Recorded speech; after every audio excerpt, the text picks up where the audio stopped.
Apollo 11, Houston. Over. Houston, Apollo 11, go ahead. More go for powered descent. The computers started getting glitchy on the way down. And Houston, we got a 500 alarm. Roger, we saw that, Bud. In mission control, the team was just thinking, oh my God, what's going on here? You have to make very rapid, time-critical type decisions. And we're doing it in front of the entire world. You can hear them counting off how much fuel that they have left. Down 3.5. Altitude, velocity, right? The final descent to land. It's the most complex part of the flight. There were just 1,000 things to worry about. Is it safer to abort or slam into the surface of the moon? That's a question nobody wanted to have answered. It's been 8 years of hope, luck, and sheer determination. There were huge risks with every single mission. All to get a foothold on another world. It was a paradigm shift in all of human history. Now, witness humankind's most ambitious journey with secrets from inside the Smithsonian.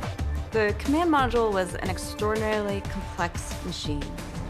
And rare archival interviews from the men who risked everything. You get a lot of unexpected things happen, and usually they're not the ones you practice. Watch as humanity dares to do the impossible. Touchdown on the moon.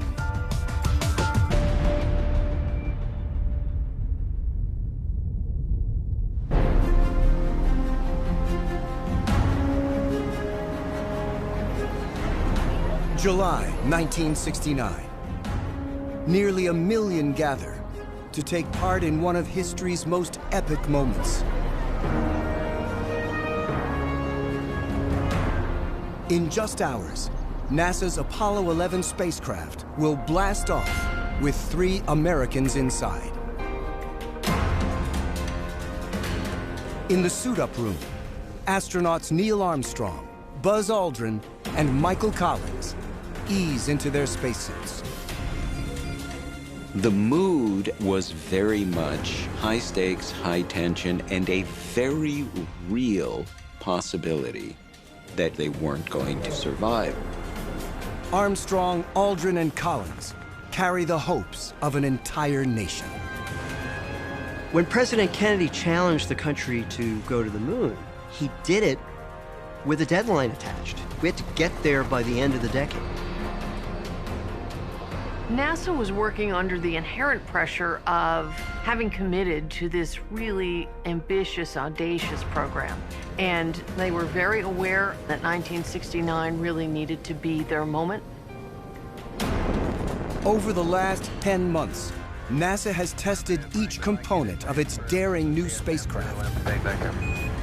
The command module had been tested in Earth orbit. The command module had been tested in lunar orbit. The lunar module had been tested in Earth orbit. But the complete spacecraft has never been tested at the moon. It was critical before we landed on the moon for a full end-to-end test of almost everything you can do before you touch down on the surface. Before Apollo 11 can land, NASA plans one last mission, a dress rehearsal, Apollo 10. The mission is scheduled for May 1969.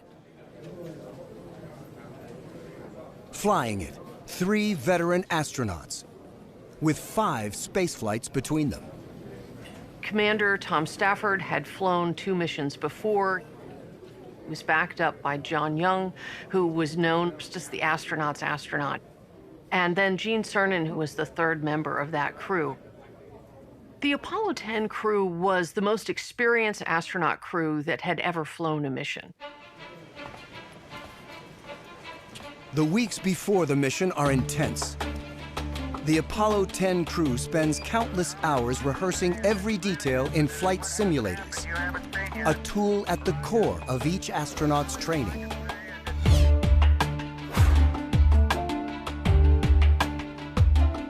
We're looking at the instructor's operating station, where the team that ran the simulated missions to the moon operated all of the equipment that was designed to provide the astronauts with a very realistic simulation of what they would experience during an Apollo mission.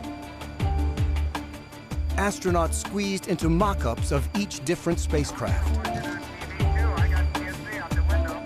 Supervisors cook up the worst-case scenarios to see how the astronauts respond. The astronauts would move their controllers or flip a button. The computers would analyze what that would have done to the real system and then display the results both here and in the command module. And then afterwards, there would be a debriefing, and they would say, you did the right thing, you did the wrong thing. Had you done this, you could have saved the mission. What you did was a disaster, and you wound up dead.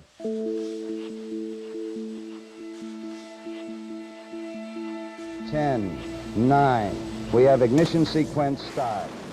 Engines on. The fuel valves open on the mighty Saturn V rocket, sending Apollo 10 to set the stage for a moon landing.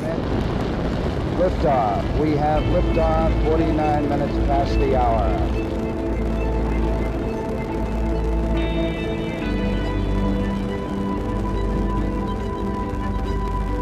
Everything's copacetic. Roger. It looks good to be back up here, Charlie. Yeah, I bet. Just like old times. It's beautiful out there. You guys sound ecstatic. Man, this is the greatest, Charlie. As soon as it lit off, you can feel it. Riding that Saturn V it's like a mistress. It's like a love affair right out in the middle of everybody.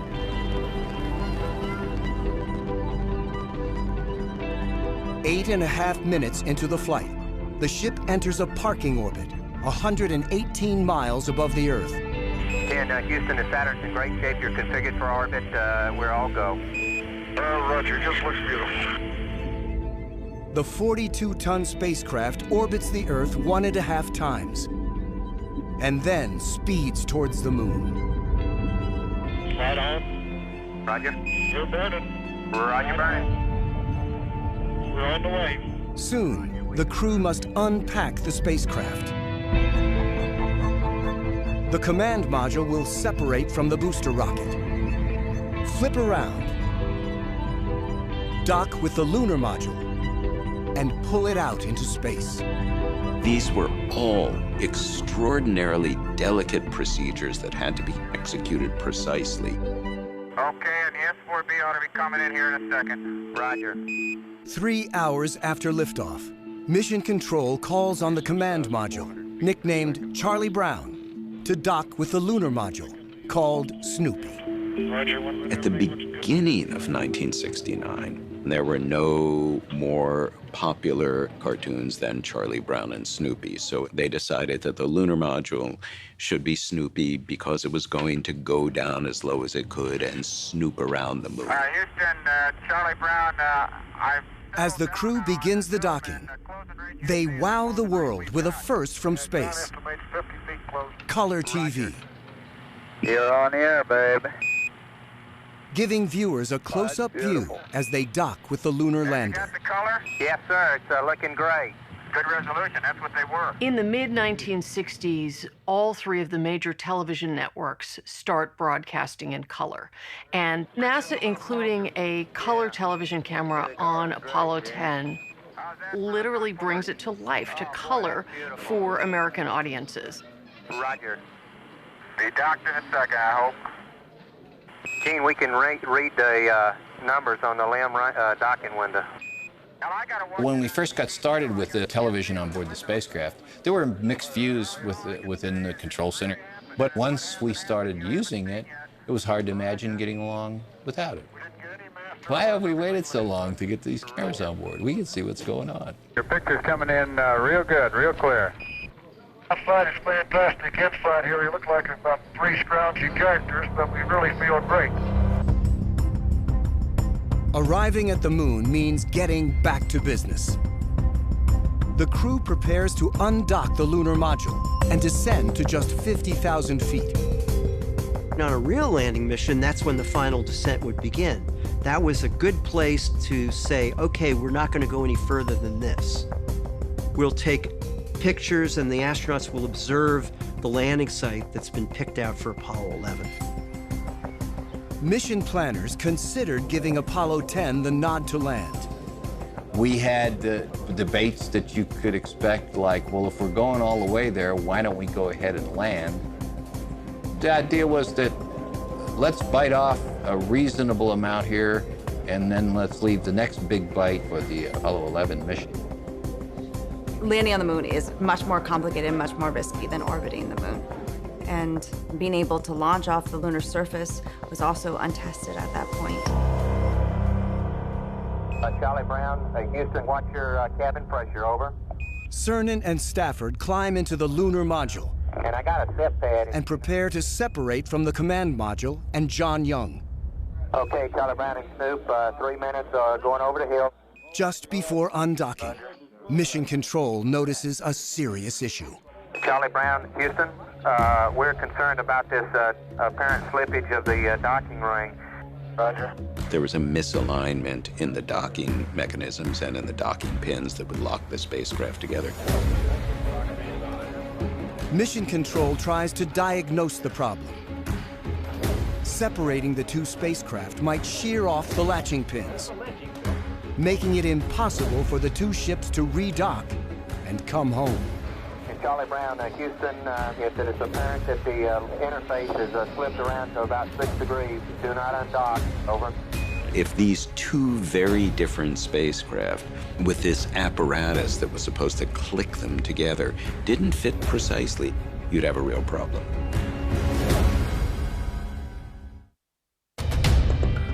"60 miles above the lunar landscape, the Apollo 10 crew waits anxiously to learn if it's safe to undock their spacecraft. It was very important to make sure that the seal between the two spacecraft would guarantee the safety of the crews as they tried to transfer back and forth. Okay, troops, now we'd like you to get a hatch integrity check in the command module, over. Roger.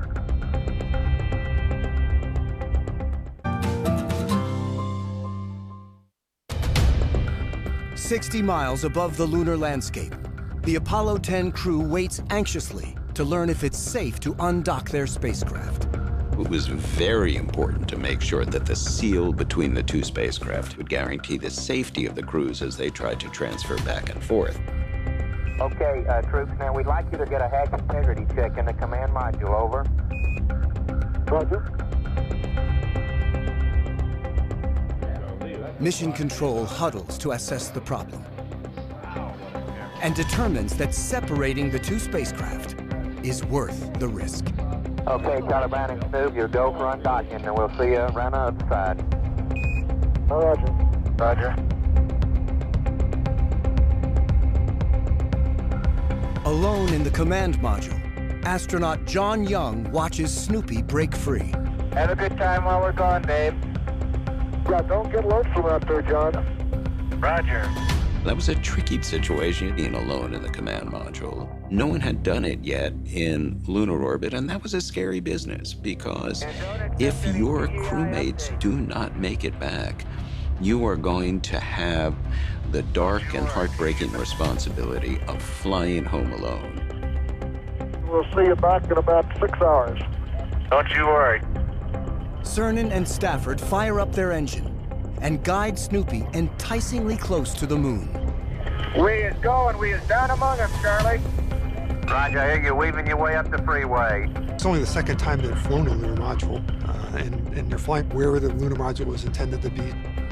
That's a pretty unique honor. You know, it's only 2 people got to do that, and it was that. Roger, we're coming up to the... Snoopy races above the moon's surface at nearly 4,000 miles an hour, documenting the invisible path they hope the next crew will take to land. If you got a chance to talk a minute, could you describe landing site 2 from 8 miles? Yeah, okay. The approach in looks a lot smoother than some of the orbiter photos show. Or if you come down in the wrong area and you don't have the hover time, you're going to have to shove off. We copy. 8 hours later, Stafford and Cernan complete their work and prepare to reunite with Charlie Brown. Okay, Tom. I'll trust. But as they rise, something goes terribly wrong. Son of a bitch. Something's wrong with that yaw rate gyro. They suddenly experienced a wild gyration of the spacecraft. Okay, ready? Thrust fast. Hold it. Thrust fast. They went in to an out-of-control tumble just 50,000 feet above the moon. We're in trouble. The lunar horizon flashes by 8 times in just 15 seconds. God damn. Stafford immediately punched the button, and he was able to stop the gyration and get it under control. What the hell happened? Babe, I don't know. Okay, Charlie, we're with you. I think we got all our marbles. And I tell you, that was wild. It turned out that the whole thing was caused by a mistaken switch setting. You know, it was a scary few moments for them, but it turned out that they were okay and the mission could continue. Let's go up and get them. This is precisely the kind of imperfection in the flight plan that final test was supposed to determine. And that kind of accident never happened again.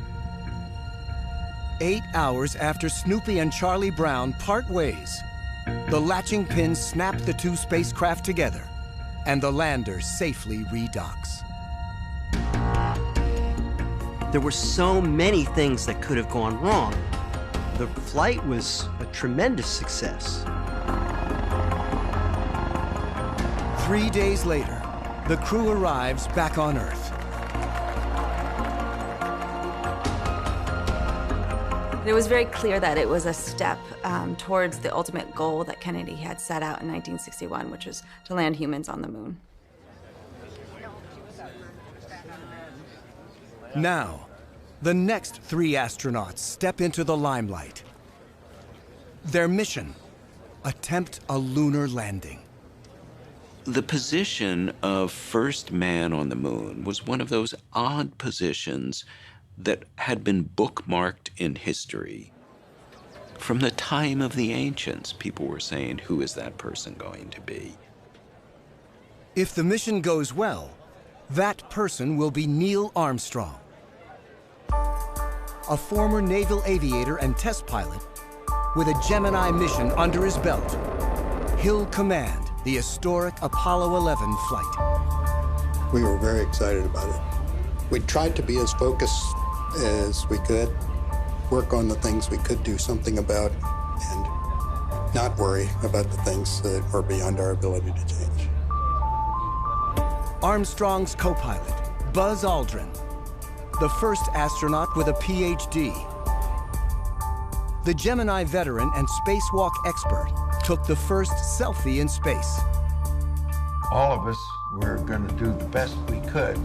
We certainly don't want to get overwhelmed with the grandeur of success before we've succeeded. As Yogi Berra says, it's not over till it's over. Piloting the command module, Michael Collins, a West Point grad and former Air Force fighter pilot. After a Gemini mission, he trained to fly on Apollo 8, but fate stepped in. I had a disc come loose between 2 cervical vertebrae, and that grounded me for a couple of months. And then I returned to the selection pool about the time for Apollo 11. All 3 of the astronauts on Apollo 11 were veterans. And that gave them an extra measure of confidence that came in very handy when you're trying to do the ultimate test flight.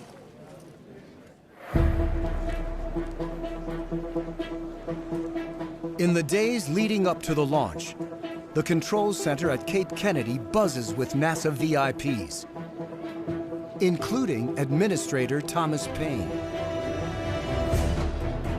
Outside the gates, another VIP arrives.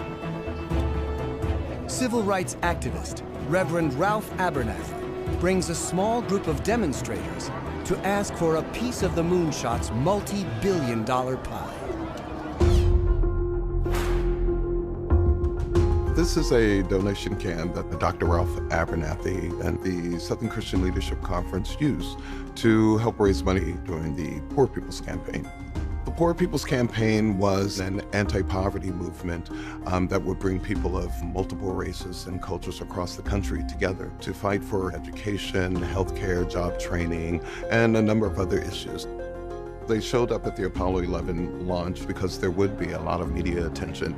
And so this would be an opportunity for Abernathy and the Southern Christian Leadership Conference to put poverty on an international platform. Thomas Paine meets Abernathy's group to discuss their concerns. Campaign, please permit me to express my profound thanks and appreciation to you. The protest wasn't really against sending people to the moon. The Southern Christian Leadership Conference understood the importance of these missions. It was just really an opportunity to provide a platform to have conversations to make this nation better. We would like to see you hitch your wagons to our rockets. Thomas Paine was pretty understanding. And to tell the American people that the NASA program is an indication of what this country can do. He actually invited Abernathy and all the folks who had come with him to watch the launch. So at one very important moment, those two groups were able to begin the dialogue that would lead to some kind of reconciliation.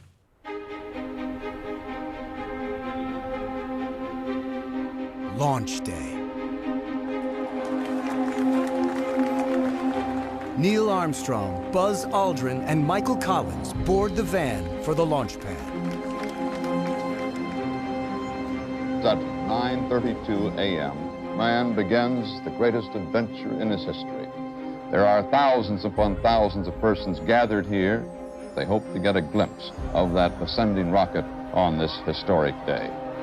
In the grandstands, ex-President Lyndon B. Johnson and Vice President Spiro T. Agnew, joined by more than 3,000 reporters from 56 countries. Having a global audience to be able to follow was seen as really essential by President Kennedy with this goal of influencing and winning the hearts and minds of the world public and political leaders. Armstrong leads the way to the command module, trying to balance excitement with calm. You always feel that the chances of actually lifting off are fairly distant or remote. And you have to temper your enthusiasm with the realization that, in fact, you may be coming back in and trying to go another day. Power transfer is complete. Guidance is internal. 10, 9, ignition sequence start. 6, 5, 4, 3, 2, 1, 0. All engine running. Liftoff. We have a liftoff.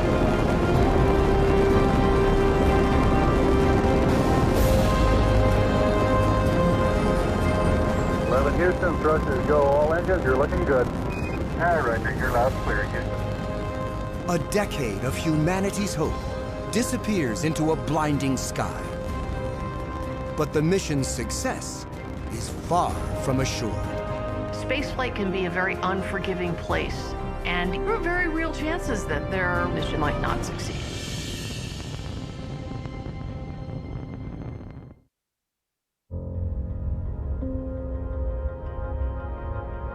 After a 3-day journey, Apollo 11 slips smoothly into lunar orbit. The crew marvels at the landscape below.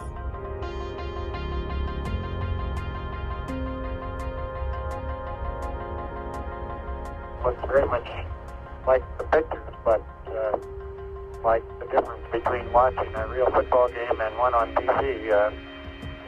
No substitute for actually being here. Roger, we certainly wish we could see it firsthand also.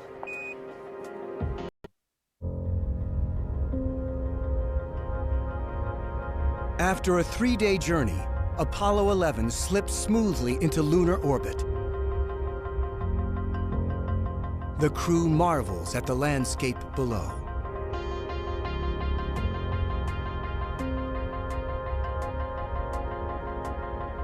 Looks very much like the pictures, but like the difference between watching a real football game and one on TV. No substitute for actually being here. Roger, we certainly wish we could see it firsthand also. 11, Houston, looks like it's pretty crowded in there. You bet. Armstrong and Aldrin head over to the lunar module to make final checks. We'll put up a couple of hoses the command module. Tomorrow, if everything goes as planned, they will attempt to do something no one has ever done. Roger. Big problem with landing on the moon is that you only have one chance to do it right, and if you do it wrong, you are never coming home again. Roger, let us know when you're ready to copy. We have a deal. July 20th, 1969, Landing Day. Procedures in flight. Will you secure the doors? Roger. The doors to Mission Control have been firmly locked. Flight Director Gene Kranz and his team don't want any distractions. They're facing one of the most audacious engineering challenges in history. And I called the controllers and I told them that I believed that from the day we were all born, we were destined to meet in this room and that we would remember this day forever. And I said, whatever happens, I will never second guess any of your calls. Now let's go land in the moon. Apollo 11, this is Houston. Do you read over? 250,000 miles away, the crew of Apollo 11 is feeling the pressure too. We're certainly aware that this was the culmination of the work of 300,000–400,000 people over a decade, and that the nation's hopes and outward appearance largely rested on how the results came out. Looking good. Roger, Neil. On its 13th orbit, Apollo 11 carefully undocks. Neil, we got if you'll give us crew and data. And becomes two separate spacecraft. Roger, back. The command module, Columbia, and the lunar module, Eagle. How does it look? Eagle carries just over 12 minutes of descent fuel. Okay, I'm ready to start my yaw maneuver. 12 minutes to land, abort, or crash. The final descent to landing was far and away the most complex part of the flight. The unknowns were rampant. There were just 1,000 things to worry about. 330. 6 plus 2. Collins watches his friends begin their perilous journey downward. Roger, you go to continue power descent. You're a go to continue power descent. Roger. Altitude light With down. 7 minutes of fuel remaining, Armstrong's voice suddenly becomes tense. Program alarm. 1202. They look down at the computer display, and it's flashing an alarm code, 1202. They don't know what that code means. Flight controllers desperately scan their checklists. If they can't diagnose the problem, they may have to abort the mission.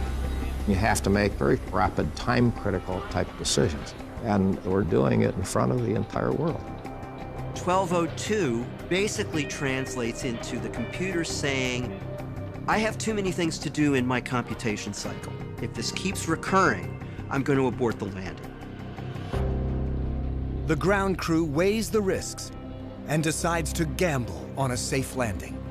Roger, we got you. We're going at alarm. Roger, 6 plus 25. The astronauts continue downward, but just moments before the scheduled touchdown, Armstrong discovers that he's overshot their landing zone. When Armstrong looked out the window, he saw a field strewn with small boulders and a crater that was just right in the path of where they were going. Pretty rocky area. 600 feet down at 19. Mission Control stands by as Armstrong weighs his options. There's a smoother landing spot a half-mile away, if the astronauts can reach it. The problem, they're running out of fuel. And Neil and Buzz are in the lunar module saying, is this something that means that I can't land? Or is there just enough fuel left that I can get over to that spot over there where the boulders aren't so big and I can land safely? 35 degrees. A tense and listening world holds its breath. Altitude, velocity, light. 47 forward. 1.5 down. Aldrin calls out the diminishing altitude and fuel. 100 feet, 3.5 down, 9 forward. Roger. 5%. all of a sudden you start becoming intensely aware of the clock. 60 seconds. We have 60 seconds before we're either going to land or we're going to abort. Pitch forward. 40 feet down, 2.5. Picking up the thrust. They came down closer and closer. 30 feet, 2.5 down. 4 forward. 4 forward. Drift to the right Finally, level. a blue light Contact light. on the instrument panel lit up, ACA at a descent. and that light was labeled lunar contact. Okay, engine stop. Engine arm off. Houston, Tranquility Base here. The Eagle has landed. Roger, Tranquility. We copy you on the ground. You got a bunch of guys about to turn blue. We're breathing again. Thanks a lot. They estimate that they had somewhere between 17 and about 47 seconds of fuel left. Man on the moon. That is really something. Boy.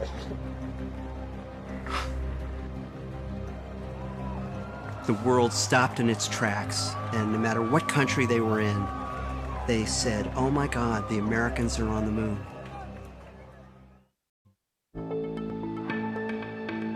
Apollo 11 has just made its historic landing on the moon.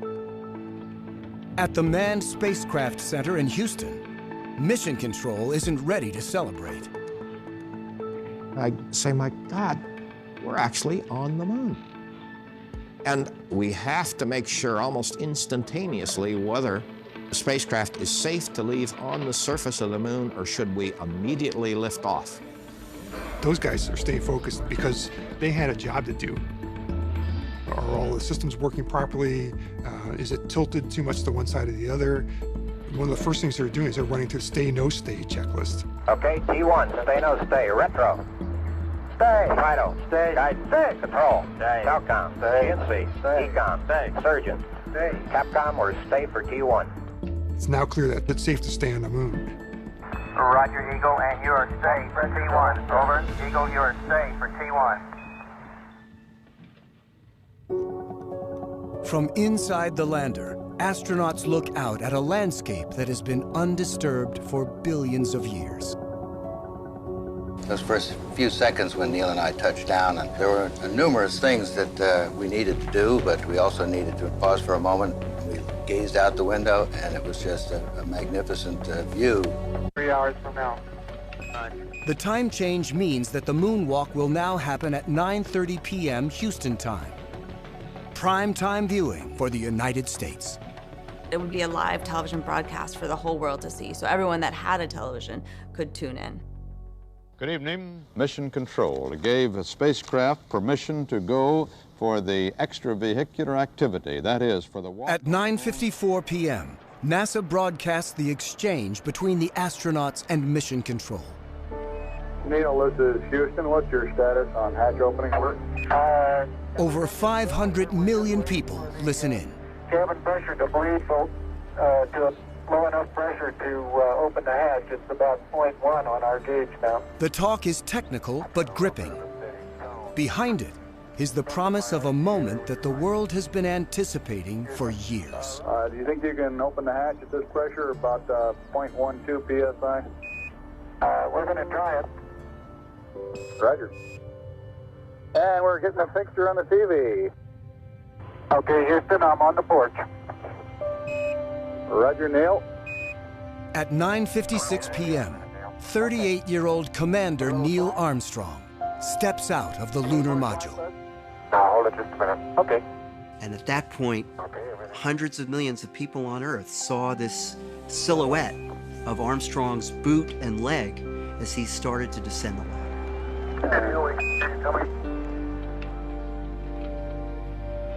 Okay, Neil, we can see you coming down the ladder now. Roger, we copy. That's a pretty good little jump. Roger.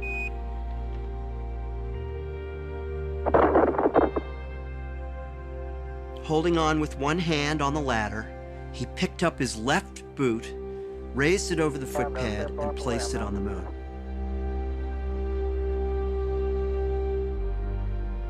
That's one small step for man, one giant leap for mankind.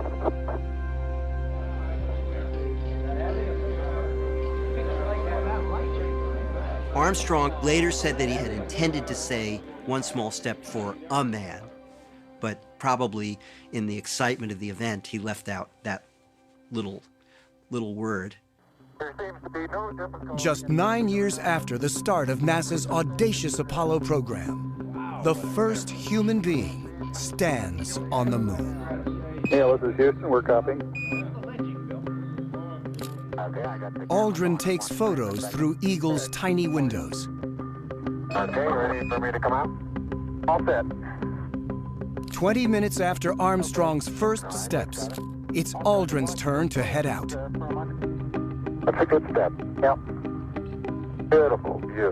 Isn't that something? Magnificent sight out here. Magnificent desolation. The astronauts don't have long to marvel. They have only 2 hours to complete a long list of tasks. They had to deploy the American flag, take pictures, set out a couple of very basic scientific experiments, and get a decent collection of rocks that they could bring home for the scientists on Earth. While Armstrong and Aldrin make the most of their time, Collins orbits in the command module, waiting to see if his friends will return alive. My concerns were not within the command module, simply that something might go wrong with the lunar module and these two guys might get stuck on the surface of the moon. The Smithsonian owns the ship that Michael Collins made famous and is bringing its 50-year-old secrets to light.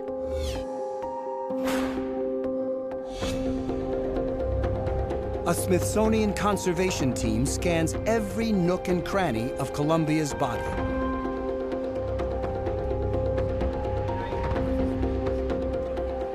Assembling the digital files into a highly detailed 3D model.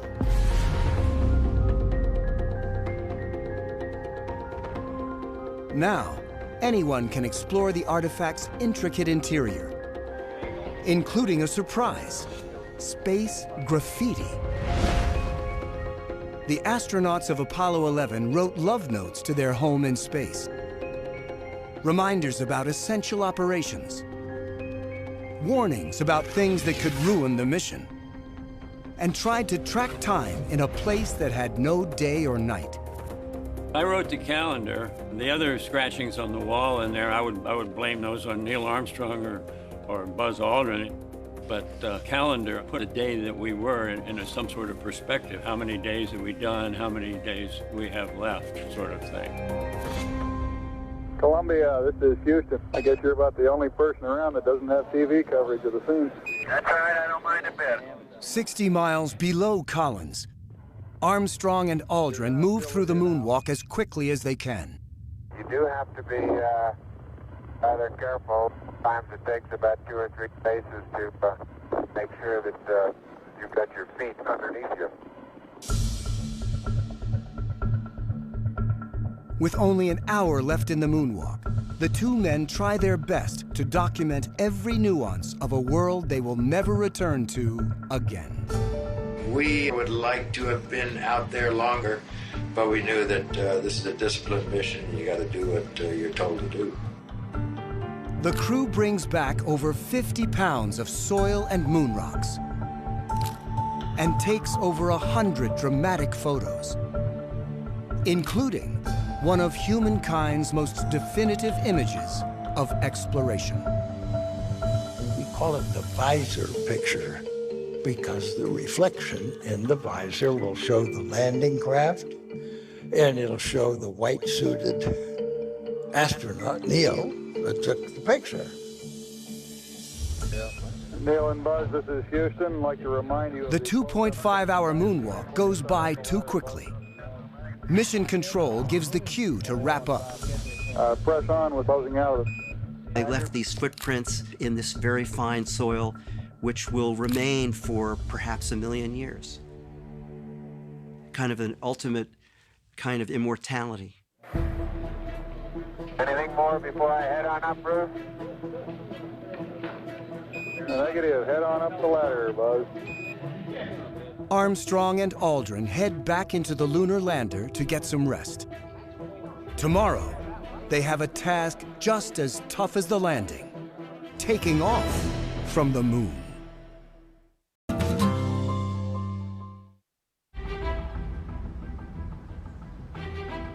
Six days into Apollo 11's mission, flight controllers prepare for the very first launch from another world.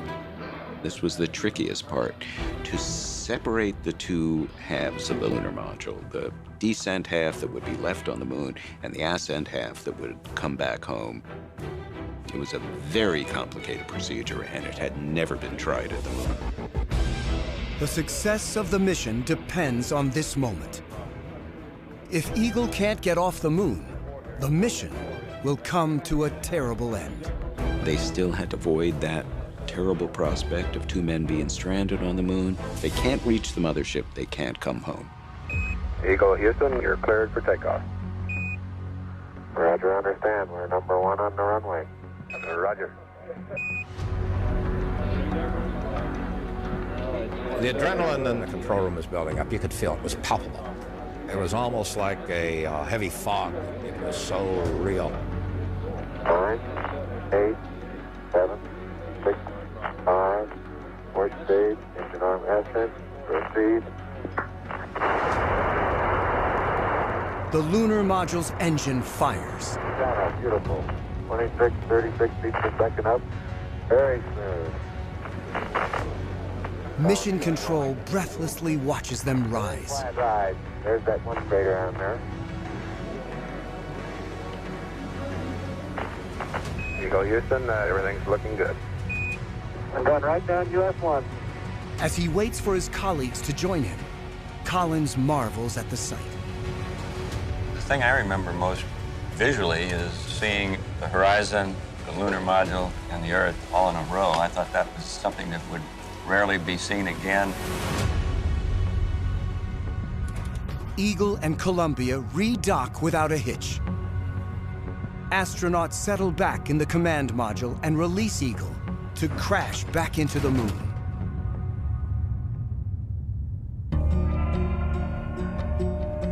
On the last night of their 3-day journey back to Earth, the astronauts make one final broadcast from space. This trip of ours to the moon may have looked to you simple or easy. I'd like to assure you that that has not been the case. We've come to the conclusion that this has been far more than 3 men on a voyage to the moon. We feel that this stands as a symbol of the insatiable curiosity of all mankind to explore the unknown. We'd like to give a special thanks to all those Americans who built those spacecraft. To those people, tonight we give a special thank you. And to all the other people that are listening and watching tonight, God bless you. Good night from Apollo 11.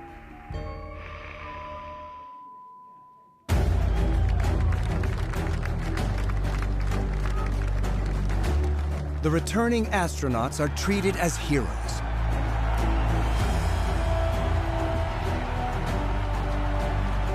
Their goodwill tour takes them to 24 countries in 45 days. Through it all, astronauts stress that the achievement doesn't just belong to 3 men on a rocket. One thing that Neil Armstrong would emphasize again and again and again is that it wasn't just the 2 of them landing on the moon, but it was hundreds of thousands of people had worked around the clock and through the weekend for years to make sure that everything would go right. With the success of Apollo 11, NASA dreams up new missions, each more ambitious than the last. They want longer missions. They want to make new tracks and to learn what the moon can tell us about the mysteries of the universe. NASA's leadership never saw Apollo 11 as the end. They saw it as the proof of concept. Now they could really begin the program of lunar exploration and science that they had been preparing for. Landing on the moon once seemed like an impossible dream. But NASA's faith, work, and imagination have accomplished a feat that transcends any nation. We were really very privileged to live in that thin slice of history where we changed how man looks at himself and what he might become and where he might go. And so I'm very thankful that we got to see that and be part of it.